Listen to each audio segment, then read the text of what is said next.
রাতেই সমন্বয়কদের কঠিন সিদ্ধান্ত, ডক্টর ইউনূস পদত্যাগ করলেন। এইদিকে জরুরি ঘোষণা দিচ্ছেন সেনাপ্রধান। বিস্তারিত রয়েছে ভিডিওতে, আপনারা দেখতে থাকুন। এখন প্রশ্ন হচ্ছে, যারা ডক্টর ইউনূসকে ক্ষমতায় বসালেন তাদের সাথে কি কারণে দূরত্ব বাড়ল তাদের? অন্তর্বর্তীকালীন সরকার আপনারা আপনাদের জায়গা থেকে কি অ্যাকশন নিচ্ছেন?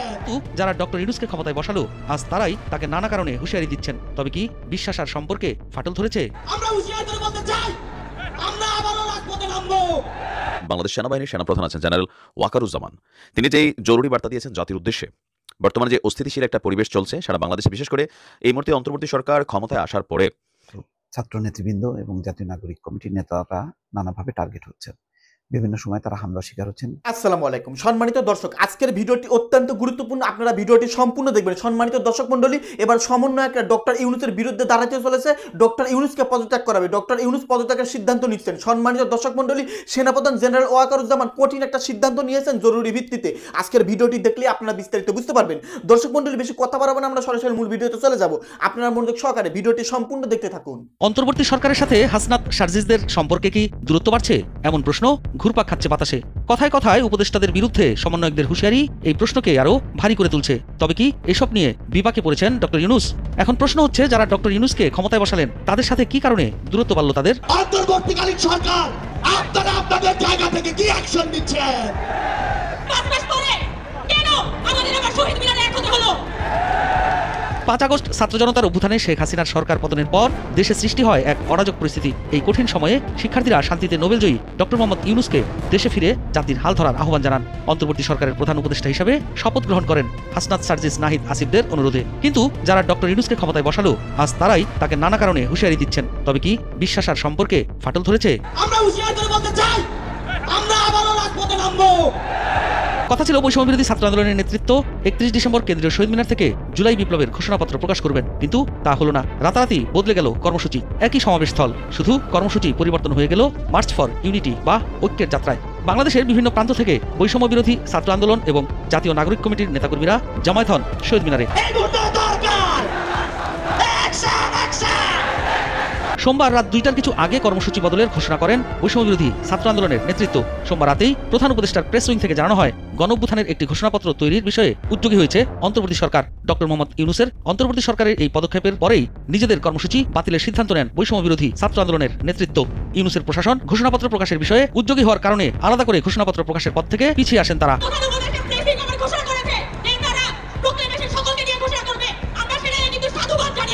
অন্তর্বর্তী সরকারের অন্যান্য উপদেষ্টাদের পাশাপাশি বৈষম্য বিরোধী ছাত্র আন্দোলনের 3 জন উপদেষ্টা রয়েছেন। এছাড়াও খোদ প্রধান উপদেষ্টাকেই তারা বসিয়েছেন মসনদে। তবে তাদের মাঝে হঠাৎ কেন এই দূরত্ব? গুরুত্বপূর্ণ নানা ইস্যুতে কেন তারা নিজেরা বসে পরিকল্পনা করতে পারছেন না? যেসব বিষয়ে সরাসরি প্রধান উপদেষ্টার সাথে বসে আলোচনা করে সমাধান করা সম্ভব, সেগুলো কেন ঘটা করে জনসম্মুখে আনছে তারা? জনমনে প্রশ্ন উঠেছে, তাহলে কি সরকারের সাথে দূরত্ব বাড়ছে হাসনাত সার্জিসদের, নাকি সব লোক দেখানো? অনেক রাজনৈতিক দল নির্বাচনের জন্য পাগল হয়ে যাচ্ছে। আমরা তাদের উদ্দেশ্যে বলতে চাই, আমরা নির্বাচনের জন্য রক্ত দেইনি। আগে দেশের সংস্কার হবে, তারপর হবে নির্বাচন। মঙ্গলবার বিকেলে সমাবেশ থেকে বৈষম্য বিরোধী ছাত্র আন্দোলনের তরফে ইউনূসের প্রশাসনকে সময়সীমা বেঁধে দেওয়া হয়েছে। বৈষম্য বিরোধী ছাত্র আন্দোলনের আহ্বায়ক হাসনাত আব্দুল্লাহ জানান, 15 জানুয়ারির মধ্যে জুলাই গণঅভ্যুত্থানের ঘোষণাপত্র জারি করতে হবে। বস্তুত জুলাই বিপ্লবের ঘোষণাপত্র ঘিরে গত কয়েকদিন ধরেই বাংলাদেশের রাজনীতিতে চর্চা শুরু হয়েছে। ইউনূসের অন্তর্বর্তী সরকার প্রথমে বৈষম্য বিরোধী ছাত্র আন্দোলনের এই ঘোষণাপত্র প্রকাশ কর্মসূচি থেকে নিজেদের দূরত্ব তৈরি করেছিল। তাদের বক্তব্য ছিল, এটি পুরোপুরি বেসরকারি একটি কর্মসূচি, অন্তর্বর্তী সরকারের সঙ্গে এর কোনো যোগ নেই।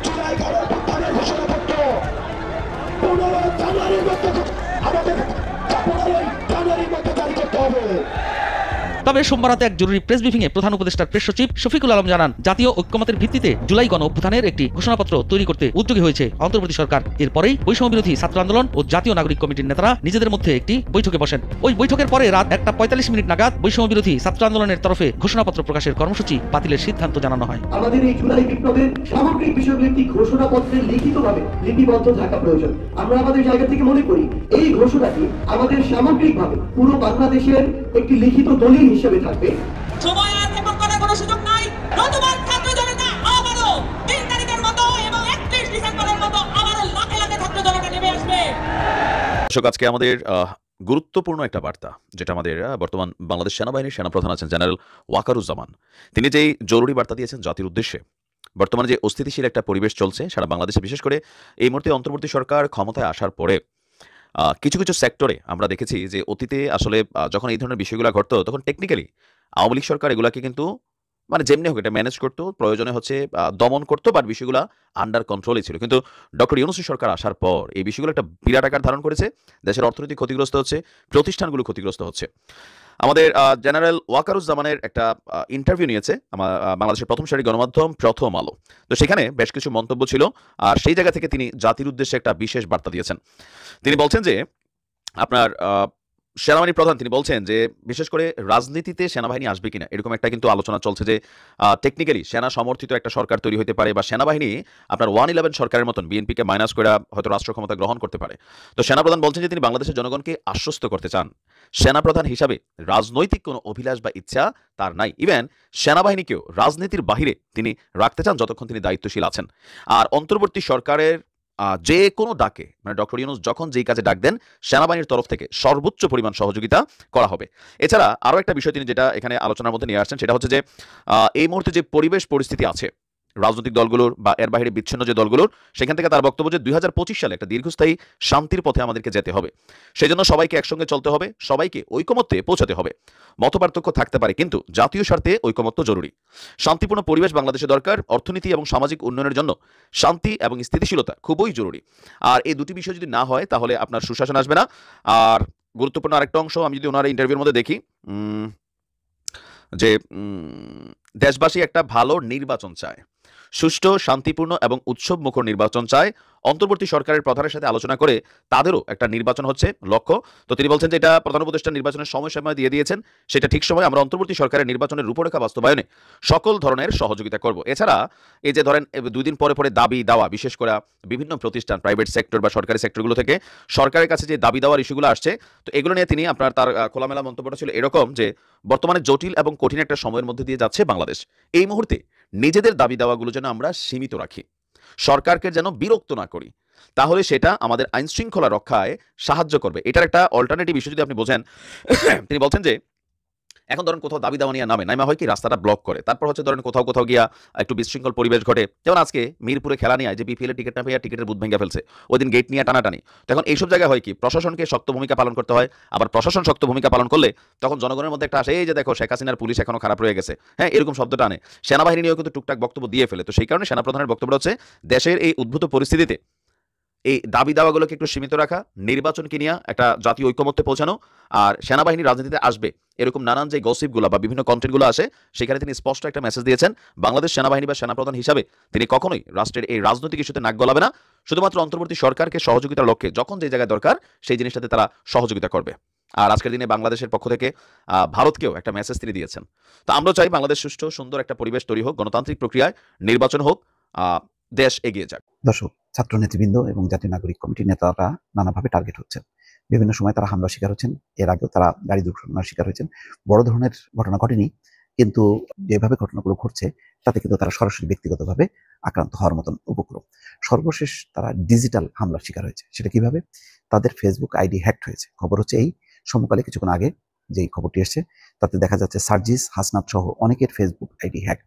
এর আগে জানেন যে বৈষম্য বিরোধী ছাত্র আন্দোলন যেই সমাবেশ ডেকেছিল, সেই সমাবেশে আসার পথে বহু জায়গায় তারা হামলার শিকার হয়েছে, ভাঙচুর হয়েছে তাদের গাড়ি, এবং অনেকে আহত হয়েছে। তার আগে বৈষম্য বিরোধী ছাত্র আন্দোলনের শীর্ষ নেতারা রীতিমতো তাদের গাড়ি দুর্ঘটনার শিকার হয়েছে দফায় দফায়। এই ঘটনাগুলো কিন্তু ঘটে চলেছে। সর্বশেষ ঘটনাটা ঘটলো ডিজিটাল হামলা। সেই হামলায় তাদের ফেসবুক আইডি হ্যাকড হয়েছে। কেন, কি কারণে, তার কোনো কার্যকারণ তো বলা সম্ভব না। কিন্তু খবরটা হলো এরকম, বৈষম্য বিরোধী ছাত্র আন্দোলনের আহ্বায়ক হাসনাত আব্দুল্লাহ, জাতীয় নাগরিক কমিটির মুখ্য সংগঠক সার্জিস আলম সহ বৈষম্য বিরোধী ছাত্র আন্দোলনের শীর্ষ কয়েক নেতার ফেসবুক আইডি হ্যাকড হয়েছে। বুধবার রাতে বৈষম্য বিরোধী ছাত্র আন্দোলনের অফিসিয়াল ফেসবুক গ্রুপে এই তথ্য জানানো হয়। এদিকে স্থানীয় সরকার, পল্লী উন্নয়ন ও সমবায় উপদেষ্টা আসিফ মাহমুদের ফেসবুক আইডিও বুধবার রাত 10:30টার পর সার্চ করে আর পাওয়া যায়নি। জানা গেছে আইডি হ্যাকড হওয়া ব্যক্তিদের মধ্যে রয়েছেন হাসনাত আব্দুল্লাহ, বৈষম্য বিরোধী ছাত্র আন্দোলনের আহ্বায়ক, জাতীয় নাগরিক কমিটির মুখ্য সংগঠক সার্জিস আলম, চট্টগ্রাম সমন্বয়ক খান তালাত রাফি, অনলাইন অ্যাক্টিভিস্ট সাইদ আব্দুল্লাহ, ঢাকা বিশ্ববিদ্যালয় শিবিরের সভাপতি সাদিক কায়েম সহ অনেকে। এদিকে অন্তর্বর্তী সরকারের তথ্য প্রযুক্তি নীতি উপদেষ্টা ফায়াজ তোয়েব আহমেদ তার ফেসবুক আইডিতে রাত 9টার দিকে এক স্ট্যাটাসে বলেন, যেসব আইডি ডাউন করা হয়েছে সেগুলোর লিঙ্ক দিন। তার স্ট্যাটাসের নিচে শতাধিক কমেন্টে গণঅভ্যুত্থানে অংশ নেওয়া বিভিন্ন ফেসবুক আইডি এবং পেজ হ্যাক হওয়ার তথ্য দেওয়া হয়েছে। সবকিছু এগুলির নেপথ্যে নিশ্চয়ই টার্গেট হওয়া ছাড়া শুধুমাত্র বৈষম্য বিরোধী ছাত্র আন্দোলন, নাগরিক কমিটি তারা কেন হবে? এর একটি কারণ হচ্ছে যে সর্বশেষ তাদের যে শনিবারের যে সমাবেশ, সেই সমাবেশ ঘিরে একটা রাজনৈতিক টানাপোড়েন হয়েছে। অর্থাৎ এই সমাবেশ যাতে না হয় এবং এই সমাবেশ থেকে যাতে যে ঘোষণাপত্র তাদের পাঠ করার কথা ছিল সেটি যাতে না হয়, সেই কারণে অনেক রাত পর্যন্ত একটি রাজনৈতিক পরিস্থিতি হয়েছিল। দফায় দফায় সেই রাজনীতিতে বৈঠক হয়েছে একদম। তারপরে প্রধান উপদেষ্টার পক্ষ থেকে প্রেস সচিব শফিকুল আলম প্রেস বিজ্ঞপ্তি দিয়ে বা জরুরি সংবাদ সম্মেলন করে জানিয়েছেন যে না, ঘোষণাপত্র সরকারের পক্ষ থেকে দেওয়া হবে। এবং বিএনপি সহ বেশ কিছু রাজনৈতিক দল ছাত্রদের এই তৎপরতাকে ভালোভাবে দেখেনি এবং তারা আপত্তি তুলেছে, কেন ৭২ সংবিধানকে কবর দেওয়া হবে, কেন আওয়ামী লীগকে রাজনীতিতে অপ্রাসঙ্গিক ঘোষণা করা হবে, এই বিষয়গুলো তারা ভালোভাবে দেখছেন না। তারা মনে করছেন এসবের মধ্য দিয়ে আরো নির্বাচন বা সংবিধান মতো যে আইনের শাসন সেটি পিছিয়ে যাচ্ছে। ফলে এরকম টানাপোড়েনের মধ্যে ঠিক এই ফেসবুক আইডি হ্যাক হওয়ার ঘটনাটি অন্য কোনো মহল সেটি ভিন্ন উদ্দেশ্যে। ছাত্রদলের অনুষ্ঠানে আজকে মির্জা ফখরুল ইসলাম আলমগীরও কিন্তু জোরালো কণ্ঠে বক্তব্য রেখেছেন নির্বাচন প্রশ্নে এবং একই সঙ্গে তিনি ষড়যন্ত্রের ইঙ্গিত দিয়ে কথা বলেছেন। কি ষড়যন্ত্র? যে ষড়যন্ত্রের কারণে নির্বাচন প্রলম্বিত হতে পারে বলে তিনি শঙ্কা প্রকাশ করেছেন। বলছেন বাংলাদেশে আবার চক্রান্তের খেলা শুরু হয়েছে। কারণ নাম উল্লেখ না করে বলছেন কি করে যারা সত্যিকারের বাংলাদেশে বিশ্বাসী, যারা জোর গলায় বলতে পারে সবার আগে বাংলাদেশ, সেই দলকে, সেই নেতাকে তারা দূরে সরিয়ে রাখতে চাচ্ছে। এই চক্রান্ত বহুবার হয়েছে, আজকে আবার শুরু হয়েছে। অর্থাৎ মানে সবার আগে বাংলাদেশ কথাটি বলছেন বারবার তারেক রহমান, তাকে দূরে সরিয়ে রাখার চক্রান্ত চলছে, এই কথাটি তিনি বলছেন। বুধবার সন্ধ্যায় রমনার ইঞ্জিনিয়ার্স ইনস্টিটিউশন মিলনায়তনে ছাত্রদলের ৪৬তম প্রতিষ্ঠাবার্ষিকীর আলোচনায় তিনি এই কথা বলেন। এই সময়কার রাজনৈতিক পরিস্থিতি ও সংকটের কথা উল্লেখ করে বিএনপির মহাসচিব বলেন, এই সংকটের একমাত্র সমাধান হতে পারে সবার কাছে একটি গ্রহণযোগ্য নির্বাচনের মধ্য দিয়ে। এটা ইতিহাসে প্রমাণিত, আমরা সেই কথাই বারবার বলে আসছি। মির্জা ফখরুল বলছেন, আজকে দুর্ভাগ্যজনকভাবে বাংলাদেশে আবার সেই চক্রান্তের খেলা শুরু হয়েছে, যেটা অতীতেও হয়েছে বহুবার। বাংলাদেশ নিয়ে আবার দেশে বিদেশে ষড়যন্ত্র শুরু হয়েছে, যারই ফলে আমাদের শহীদ প্রেসিডেন্ট জিয়াউর রহমানকে হারিয়েছি, দেশনেত্রী বেগম খালেদা জিয়াকে ৬ বছর কারাগারে থাকতে হয়েছে, যার ফলে তারেক রহমানকে এখনো পর্যন্ত বিদেশে থাকতে হচ্ছে। এই চক্রান্ত আবার শুরু হয়েছে। এই ষড়যন্ত্র সফল হবে না জানিয়ে মির্জা ফখরুল বলছেন, আমরা খুব পরিষ্কার ভাষায় বলতে চাই, বাংলাদেশের মানুষ কোনোদিনই তাদের চক্রান্ত সফল হতে দেবে না। বিএনপিকে ভাঙার চেষ্টা বহুবার হয়েছে, কখনোই ভেঙে ফেলা সম্ভব হয়নি। বিগত তথাকথিত নির্বাচনের সময় চেষ্টা হয়েছে, একটা ছাড়া দুইটা লোককে তারা সরিয়ে নিতে পারেনি। কারণ বিএনপি যে রাজনীতি, এটা এদেশের মানুষের রাজনীতি। সেই রাজনীতি কি? দেশের স্বাধীনতা, সার্বভৌমত্ব এবং গণতন্ত্র, এই তিনটা জিনিসের উপর বিএনপি রাজনীতি মূল ভিত্তি। মির্জা ফখরুল আবারও দ্রুত নির্বাচনের দাবি জানিয়ে বলেছেন, সংস্কারের নাম করে আমরা এমন কিছু হতে দিতে পারি না যাতে গণতন্ত্রকে বিঘ্নিত করবে। সরকারের প্রতি আহ্বান জানাতে চাই, আর বিলম্ব না করে অনুগ্রহ করে অতি দ্রুত একটা নির্বাচনের ব্যবস্থা করে বাংলাদেশের মানুষকে সংকট থেকে মুক্ত করতে হবে। বিএনপি মহাসচিব বলেন, ফ্যাসিবাদকে তাড়িয়ে অন্তর্বর্তী সরকার আমরাই তৈরি করেছি।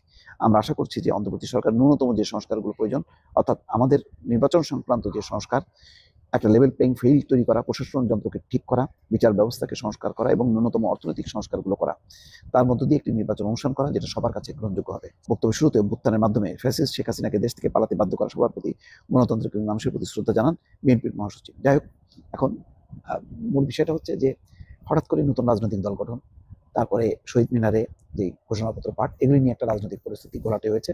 ৭২ সংবিধানকে বাতিল করা, তাকে কবর দেওয়ার মধ্য দিয়ে সংকটজনক একটি পরিস্থিতি আছে বলে বিএনপি মনে করে, সেই কারণে তারা এই ঘোষণার ব্যাপারে। সম্মানিত দর্শক, আপনারা বিস্তারিত ভিডিওতে দেখতে পারলেন চাঞ্চল্যকর তথ্য, বর্তমান দেশের পরিস্থিতি নিয়ে অনেক গুরুত্বপূর্ণ তথ্য। সম্মানিত দর্শক মণ্ডলী, সমন্বয়করা ডক্টর ইউনূসকে ক্ষমতায় বসাল, এখন সমন্বয়করাই ডক্টর ইউনূসের বিরোধিতা করতে চলেছে। ডক্টর ইউনূসকে কঠিন হুঁশিয়ারি দিয়েছেন, আপনারা বিস্তারিত ভিডিওতে প্রতিবেদন দেখতে পারলেন। সেই সাথে সম্মানিত দর্শক মণ্ডলী, সেনাপ্রধান জেনারেল ওয়াকারুজ্জামান ডক্টর ইউনূসকে নিয়ে কঠিন একটা সিদ্ধান্ত নিতে যাচ্ছেন। যাই হোক, আমি আর বেশি কিছু বলতে চাচ্ছি না। এই সম্পর্কে আপনারা যদি কিছু বলতে চান, আপনাদের মূল্যবান মতামত ভিডিওর কমেন্ট বক্সে অবশ্যই ঝটপট জানিয়ে দিবেন। ভিডিওর সঙ্গে সম্পূর্ণ আকারে থাকার জন্য আপনাদের সবাইকে অসংখ্য ধন্যবাদ।